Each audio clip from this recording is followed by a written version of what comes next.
আমার কাছে ক্ষমতা তো ভোগের বস্তু না, আমি তো আয়েশ আরাম করার জন্য ক্ষমতা আসিনি।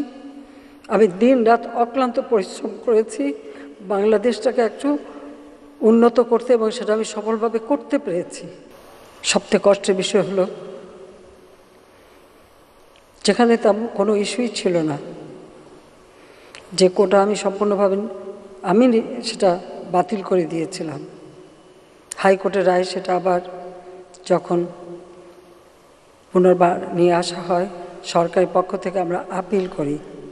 আপিল বিভাগ সেটা সেই হাইকোর্টের রায় স্থগিত করে দিয়ে পূর্ণাঙ্গ শুনানির তারিখ নির্দিষ্ট করে দেয়। কাজে আবার সেই কোটা ফিরে আসে, যে কোটা আর থাকবে না। আমার জারিকৃত প্রজ্ঞাপনটাই আবার কার্যকর হয়।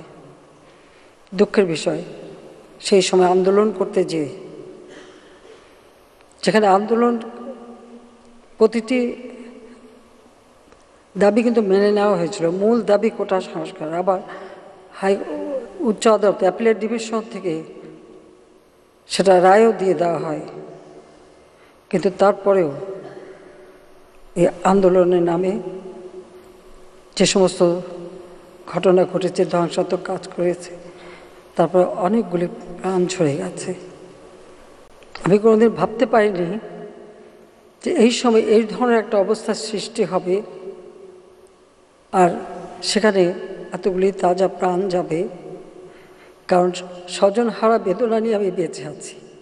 আমি জানি একজন আপনজন হারালে কি কষ্ট হয়, মানুষ একটা শোক সইতে পারে না। আর আমি তো গোটা পরিবার, আমি আর আমার রেহানা এবং আমরা যারা 15 আগস্ট আপনজন হারিয়েছি, আমরা তো সবাইকে হারিয়ে আছি।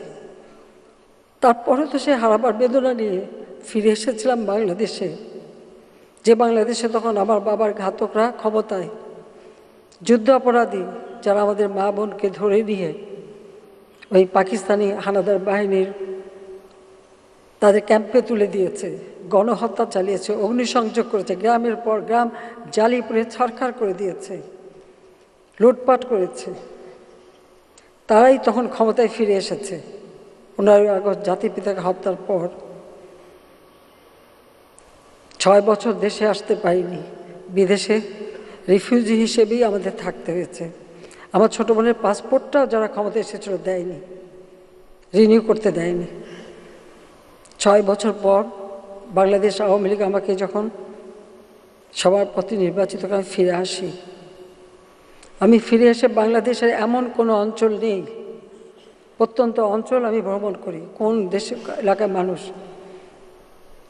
যে দেশে বঙ্গবন্ধুর আমলে আমরা প্রবৃদ্ধি 9 ভাগ পর্যন্ত অর্জন করেছিলাম, মাথাপিছু আয় মাত্র $54 থেকে $277 উন্নীত করেছিলাম, সেই দেশ আবার পিছনে পড়েছিল। আবার হাহাকার, দুর্ভিক্ষ প্রতিনিয়ত দেখেছি। তারপরে যখন 21 বছর পর সরকার এসেছি, মন প্রাণ দিয়ে চেষ্টা করেছি বাংলাদেশের মানুষের ভাগ্য পরিবর্তন করতে। প্রথমে খাদ্য নিরাপত্তা, খাদ্য উৎপাদন বৃদ্ধি এবং খাদ্যের স্বয়ংসম্পূর্ণতা অর্জন, সেই সাথে পুষ্টি নিশ্চয়তা দেওয়া এবং শিক্ষা, স্বাস্থ্য, চিকিৎসা মানুষের দোরগোড়ায় পৌঁছে দিয়ে এদেশের মানুষকে একটা উন্নত জীবন দেওয়া। প্রথমবার 5 বছর, দ্বিতীয়বার এসে 2009 জনগণের ভোটে নির্বাচিত হয়েই সরকার এসে এ পর্যন্ত আজকের বাংলাদেশ আমরা উন্নয়নশীল দেশের মর্যাদা পেয়েছি। আজকে সারা বিশ্বে যে বাংলাদেশ এখন মাথা উঁচু করে কথা বলতে পারে, দাঁড়াতে পারে, বিশ্ব সম্মানের সাথে দেখে, সেই বাংলাদেশে আবার রক্ত ঝরবে, আবার এই ধরনের অস্বাভাবিক অবস্থার সৃষ্টি হবে। আর মানুষের সেবা করবার জন্য যে সকল প্রতিষ্ঠান যেখান থেকে মানুষ সেবা পায়, সেই দুর্যোগ মোকাবেলায় বিশ্বে আমরা এখন রোল মডেল, উন্নয়নের রোল মডেল। প্রতিটি প্রতিষ্ঠান অগ্নিসংযোগ, আর সেই সাথে সাথে মানুষের জীবন নেওয়া এবং বিভিন্ন শ্রেণী পেশার, আইন শৃঙ্খলা রক্ষাকারী সংস্থা থেকে শুরু করে ছোট শিশুটি। কেন এই রক্ত ছড়া? আজকে যাদের আমরা হারিয়েছি, আমি তাদের আত্মার মাগফিরাত কামনা করি। আর যারা আপনজন হারিয়েছে তাদের প্রতি আমার সহমর্মিতা জানাই। কারণ আমি নিজে দেখেছি, এখনও বহু, এমনকি কালকে একটা ছোট শিশুকে পর্যন্ত দেখলাম। এটা অত্যন্ত কষ্টকর। আমি জানি না অপরাধটা কী ছিল আমাদের, যে ইস্যুটা নেই সেটা নিয়েই আন্দোলনের নামে এই ধ্বংসাত্মক কার্যকলাপগুলি, দেশের অর্জনকে নষ্ট করা, আন্তর্জাতিকভাবে বাংলাদেশের ভাবমূর্তি নষ্ট করা,